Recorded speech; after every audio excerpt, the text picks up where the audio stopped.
ओम साई राम। शिरडी के साईनाथ, तेरे चरणों में कोटि कोटि प्रणाम। साई भक्तों, मैं मेरे जीवन का वो पन्ना आपके सामने खोलने जा रहा हूं जिसने मेरा जीवन बदल दिया। मेरा नेटिव प्लेस, मेरा मूल गांव महाराष्ट्र के वर्धा डिस्ट्रिक्ट और हिंगनघाट था। हिंगनघाट में कॉलेज की पढ़ाई होने के बाद मैं नागपुर कंप्यूटर का डिप्लोमा करने के लिए आया था। जब मैं वो कंप्यूटर का डिप्लोमा करने आया तब तक मैं बाबा का कोई भक्त ही नहीं था। मूलतः मैं नास्तिक था।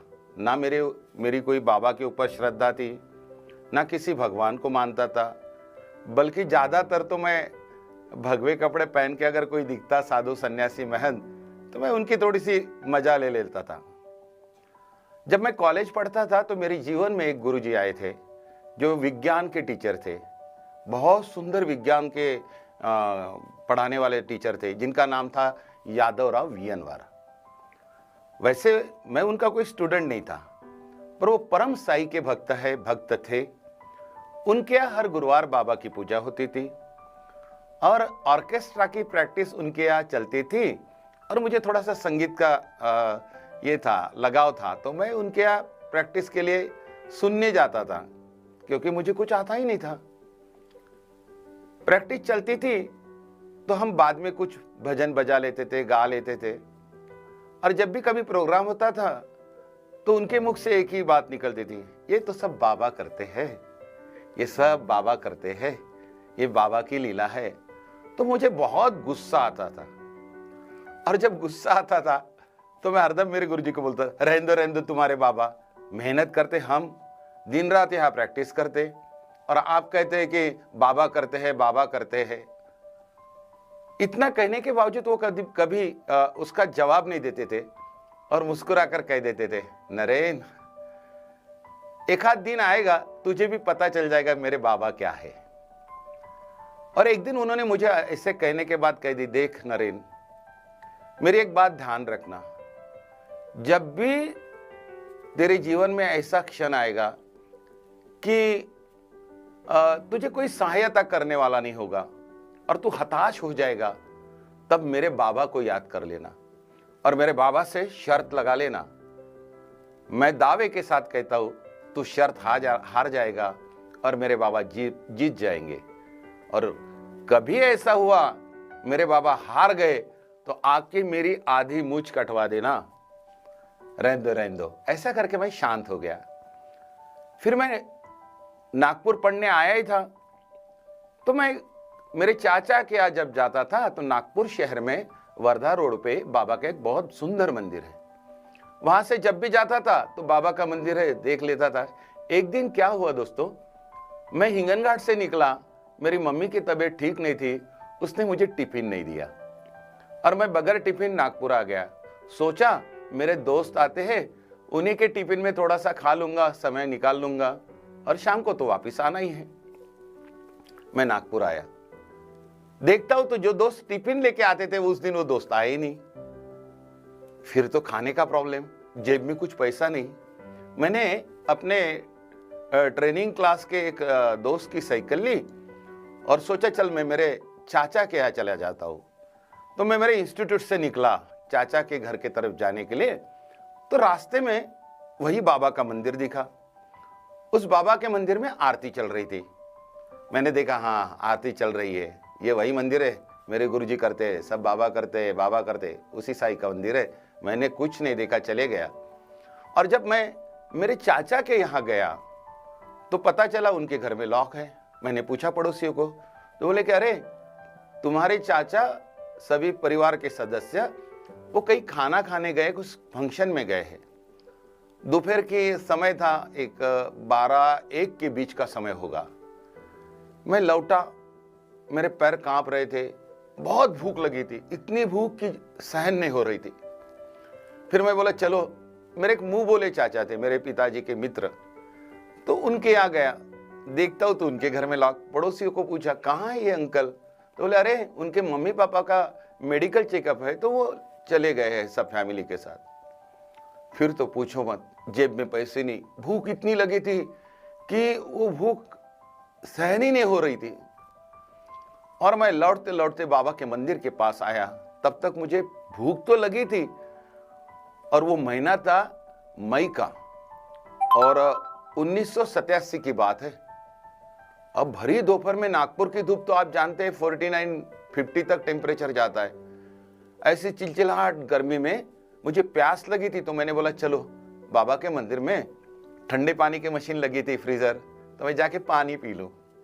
फिर मैं गया, ऐसा बाबा का मंदिर था, और मंदिर के आगे में लेफ्ट साइड में वो बाबा की मशीन लगी थी ठंडे पानी की पीने के लिए।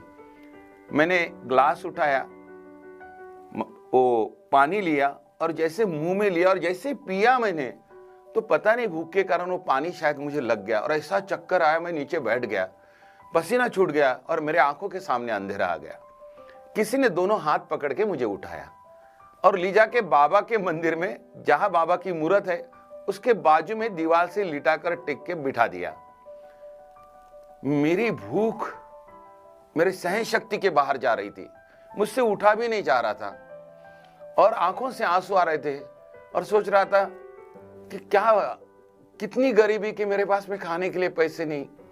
और बाबा, लोग कहते हैं कि मेरे गुरुजी तो तेरे बारे में बहुत कहते हैं, तू बड़ा भगवान है, ये बहुत साक्षात है, ये ईश्वर है, ये कुछ भी कर सकता है, ये हर एक की सुनता है। तो चल, मेरे गुरुजी ने कहा था कभी वक्त आया तो शर्त लगा लेना, अगर तू नहीं हारा तो आके मेरी मूंछ कटवा देना। वो तो बड़े डींगे हाँक रहे थे, अब देखता हूं तू सही में भगवान है क्या नहीं।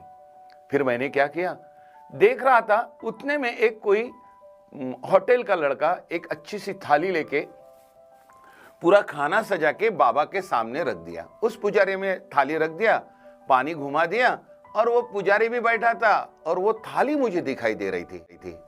और वो थाली से जो खुशबू आ रही थी और थाली से जो भाप निकल रही थी, गरम गरम खाना था, तो मेरा दिल ललचा रहा था और मेरे मुंह में पानी आ रहा था और आंखों में आंसू भी थे। मैंने बोला, देख, मेरे गुरुजी कहते तू सबकी सुनता है, अगर तू सच्चा भगवान है तो मैं अभी किसी को नहीं कहूंगा, ना किसी से अपना दर्द बताऊंगा। तू अगर सच्चा भगवान है तो मुझे अभी के अभी खाना खिला के दिखा, वरना तू पत्थर का है और ये तेरे भक्त बेवकूफ है, बड़ी बड़ी बातें करते हैं। तू वहां बैठा है, तेरे सामने वो थाली है, ना तू कूद खा रहा है, ना मुझे खिला रहा है, ये पुजारी भी नहीं मुझे बोल रहा है, और मुझे बहुत भूख लगी है। अगर तू सच्चा भगवान है तो मुझे खाना खिला दे। मन के अंदर में मैं ये बातें उस मूर्ति के साथ कर रहा था, यानी कि बाबा के साथ। बस एक ही मिनट हुआ था तो एक सरदार आया था। वो सरदार आके बाबा को नमस्कार किया, एक प्रदक्षिणा मारी, फिर नमस्कार किया, और जैसे ही मुड़ा तो वो मैं दिखाई दिया। तो हुआ यह था कि 2 दिन पहले वो हमारे ट्रेनिंग इंस्टीट्यूट में सरदार आया था, वो साइकिल टूरिस्ट था। तो उसने स्माइल दी तो मैंने भी स्माइल दी बनावटी। तो वो आके बोलता है, अरे साईराम, आपने मुझे पहचान लिया? बोला, हाँ, 2 दिन पहले आप वहां हमारे कंप्यूटर ट्रेनिंग इंस्टीट्यूट में आए थे। हाँ, चलो मेरा तो काम हो गया। उन्होंने कुछ नहीं बोला, सरदार था हट्टा कट्टा, उसने मेरा हाथ पकड़ा और बोले कि चलो मेरा एक काम कर दो। मैंने बोला, देख भाई, मैं तुम्हारा कोई काम नहीं कर सकता, क्योंकि मेरे पास में ना पैसा है, मेरी तबीयत भी ठीक है, और मैं तुम्हारे कोई काम का नहीं है, प्लीज सॉरी। वो सरदार बोला, अरे भाई, पैसे की बात नहीं है, तुम ही मेरा काम कर सकते हो। हाथ पकड़ के उसने खींच लिया और मुझे खड़ा कर दिया। बोले, तुम मेरे साथ चलो, मेरा काम तुम ही कर सकते हो, अब मेरे पास कोई चारा नहीं, आपको चलना पड़ेगा। उसने जबरदस्ती हाथ लेके पकड़ के बाहर निकल के आया और मंदिर के बाजू में एक स्टोर रूम थी, वहां लेके गया। बोले, बैठो यहाँ। तो फिर बोला, ठीक है, बैठ गया मैं। अब करता क्या, वो सरदार जबरदस्ती कर रहा था। उतने में एक लड़का आया, सरदार को बोला, सर मैं कर लूं? बोले, हाँ हाँ, कोई बात नहीं। सामने में एक टी टेबल था, एक ऐसा टेबल था, बाकड़ा जिसे कहते हैं अपने हमारे विदर्भ में के भाषा में, जिसपे लेटा जाता है, और एक चेयर थी, चेयर पे वो बैठा था, मैं बाकड़े पे मैं बैठा था, सामने में टी टेबल था। सरदार बोले, जाओ लेके आओ। फिर देखते ही देखते वो लड़का बड़ी बड़ी बाउल में खाना लेके आया। मैं देख के दंग रह गया, गरम गरम पूरी, सीरा, श्रीखंड और इतनी सारी चटनी, सब्जी, आलू की सब्जी थी, चना था, वो सारा लाके रख दिया, चावल भी था।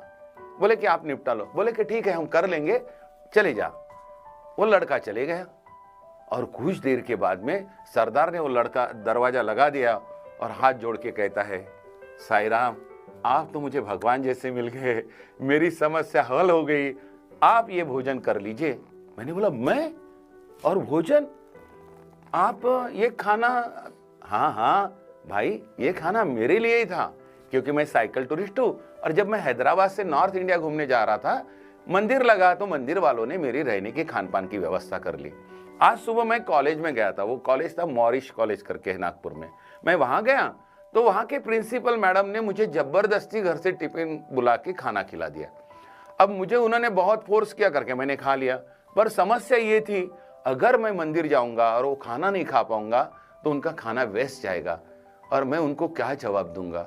इसलिए मन ही मन बाबा से प्रेयर करके आ रहा था, बाबा मेरी गलती नहीं, आपने वहां खाना खिला दिया तो ये खाने का क्या करूं, मैं क्या बोलूं, उन्होंने तो खाना बना के रखा होगा और आप दिख गए तो मेरी समस्या हल हो गई, आप खाना खा लीजिए। दोस्तों, इतना सुनने की देरी थी, इतनी भूख लगी थी, मैं ऐसे टूट पड़ा। एक आधा इंसान, एक आदमी अगर 8 दिन से भूखा है और उसको खाना मिल जाए तो टूट पड़ता है। वैसे मैं यहाँ खा लिया, खाते खाते खाते इतना खा लिया, पानी भी पीने का अवसर नहीं मिल रहा था, खा लिया। तो खाते खाते यहां तक खाना आ गया, पूरा खाना खा लिया। फिर से वो लड़का है, सर लगवा दूं? तो सरदार बोले दो। मुझे कुछ पता नहीं चला कि ये क्या कह रहे, दो क्या है। थोड़ी देर बाद वो लड़का आया, 2 बड़े बड़े ग्लास में लस्सी लेके आया। बोले ये आप? मैंने बोला सरदार जी ये? बोले ये आपके लिए, ये मेरे लिए। मैंने बोला मेरा पानी पीने के लिए जगह। कोई बात नहीं, ये थोड़ा पानी पी लो, ये लस्सी भी पी लो। दोस्तों, वो लस्सी सरदार ने पिलाई, पीते पीते पूरा पेट भर गया था और मुझे नींद आने लग गई थी। मैंने बोला भैया मेरी आंखें घूम रही है, मुझे नींद आ रही है, नशा सा हो रहा है, मैं सोता हूं। और मैं सो गया वो बाकड़े पे और मुझे गहरी नींद लग गई। करीब 1-1:30 बजे का समय होगा। फिर कुछ समय के बाद में मेरे नींद खुली, देखता हूं तो 3-3:30 बजे थे। मैं उठ के देखा तो मुझे बहुत प्यास लगी थी। बाहर देखा, ना वो लड़का था ना सरदार था, वो बाकड़ा वैसे ही था, वो टी टेबल वैसा ही था। बाहर आया, पूछा ये सरदार? बोले वो घूमने गए होंगे, रोज आते चले जाते। फिर मैं वहां से मंदिर आया और वो मंदिर के सामने हिस्से में आया और वही फिर जहां पानी का वो फ्रीजर लगा था, वो ग्लास में पानी लिया और पीने के लिए लिया और मैंने ऐसी नजर घुमा के देखा बाबा की ओर। तो क्या बताओ दोस्तों, वो बाबा की मूर्त इतने खिलखिलाते हुए हंस रही थी। क्यों बेटा, कैसी रही? तू मुझे बोल रहा था ना खाना देंगे तो मानूंगा। कैसा खाना था मुझे समझ में, मुझे लगा शायद मैं भ्रम में हूं। पानी पिया, फिर देखा तो वो मूर्ति वैसे ही हंस रही थी। मुझे विश्वास नहीं हो रहा था। तीसरी बार देखा, वो मूर्ति वैसे ही हंस रही थी। फिर मैंने बोला कि हे साईनाथ, मैंने बहुत भला बुरा कह दिया, लेकिन मेरे गुरुजी कहते तो तू वास्तव में है, तूने सुन लिया। आधे घंटे में मुझे इतना सुंदर खाना खिला दिया। मेरे गुरुजी कहते थे तू है, तो आज तूने दिखा दिया तू है। हे साईनाथ, तेरी कृपा ऐसे ही बना के रखना। और उसी दिन से मेरा भ्रम टूट गया, वरना मैं मानता था, क्योंकि मैं नास्तिक था, कोई भगवान नहीं, कोई संत नहीं है, ये साई क्या है कुछ नहीं जानता था। पर उस दिन से फिर वो बात हुई, मैंने बाबा को माना और फिर मैं मेरे गांव गया और जाके मेरे गुरुजी को, वो साउथ इंडियन गुरुजी वीएनवार सर को सुनाया किस्सा कि सर आज तो मंदिर में ऐसा ऐसा हुआ। तो मेरे गुरुजी के मुख से शब्द निकले, देख नरेन, तू माने या ना माने, वो सब कुछ सबकी बात जानता है। एक बात ध्यान में रखना, आज से तेरा बाबा की डायरी में रजिस्ट्रेशन हो गया है। बस ऐसे विश्वास रखना, जिंदगी में कभी पलट के नहीं देखेगा। और सच कहूं दोस्तों, मैंने उस दिन के बाद में मेरे जीवन का अंधियारा, मेरे जीवन की समस्याएं धीरे धीरे कम होते गई।